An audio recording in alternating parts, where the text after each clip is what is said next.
दान देने के लिए धन नहीं है, कोई बात नहीं। हवन यज्ञ करने के लिए धन नहीं है, कोई बात नहीं। भंडारा करने के लिए धन नहीं है, कोई बात नहीं।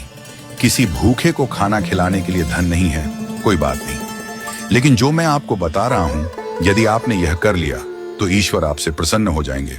एक बार की बात है, एक गरीब महिला बस में चढ़ी। उसके कपड़े पुराने और फटे हुए थे, बाल बिखरे हुए थे और शरीर से वह कमजोर लग रही थी।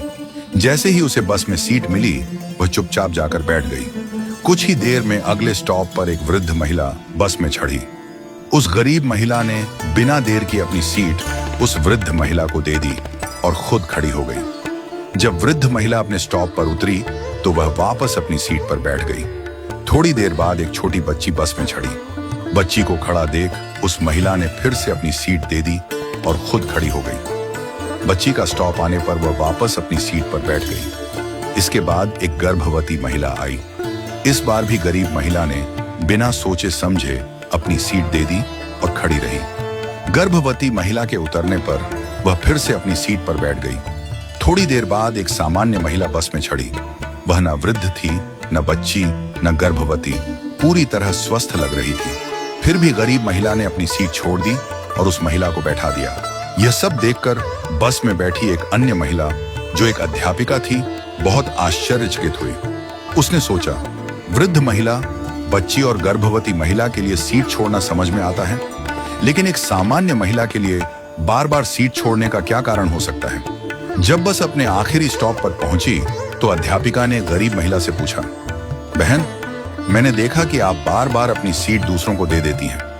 आपका भी उतना ही हक है सीट पर बैठने का, फिर आप क्यों खड़ी हो जाती हैं?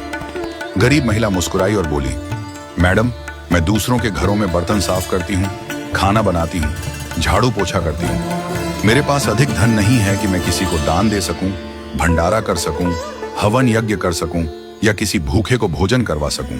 लेकिन मेरे पास मेरे कर्म हैं और मैं अपने कर्मों से दान करने की कोशिश करती हूँ। उसने आगे कहा, मेरे अच्छे कर्म ही मेरे ईश्वर के खाते में बैंक बैलेंस बढ़ा रहे हैं। इन्हीं कर्मों के कारण मेरा परिवार सुखी है। मेरे बच्चे पढ़ाई करते हैं, मेरा पति मेहनती और समझदार है। हमारे पास बहुत अधिक नहीं है, पर जो है उसमें हम खुश हैं। जब मैं अपने आसपास देखती हूँ तो पाती हूँ कि लोग कितने दुखी हैं, लेकिन मेरे अच्छे कर्मों की वजह से दुख मेरे जीवन में नहीं आता। उस महिला की बातों से अध्यापिका की आंखों में आंसू आ गए। उसने कहा, मैं स्कूल में बच्चों को शिक्षा देती हूँ, पर आज असली शिक्षा तो तुमने मुझे दी है। आज से तुम मेरी शिक्षिका हो। तुम्हारा बहुत बहुत धन्यवाद।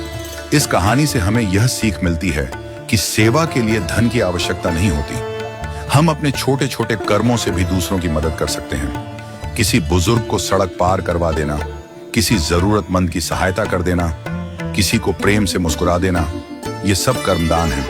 जब हम दूसरों के जीवन में खुशी लाते हैं तो वह खुशी हमारे जीवन में भी लौट कर आती है। हमारे दादाजी कहते थे, अपने अच्छे वक्त में बुरे वक्त की तैयारी करो और बुरे वक्त में अच्छे वक्त की। जब अच्छा समय हो तो लोगों की इतनी मदद करो कि बुरा समय कभी आए ही ना।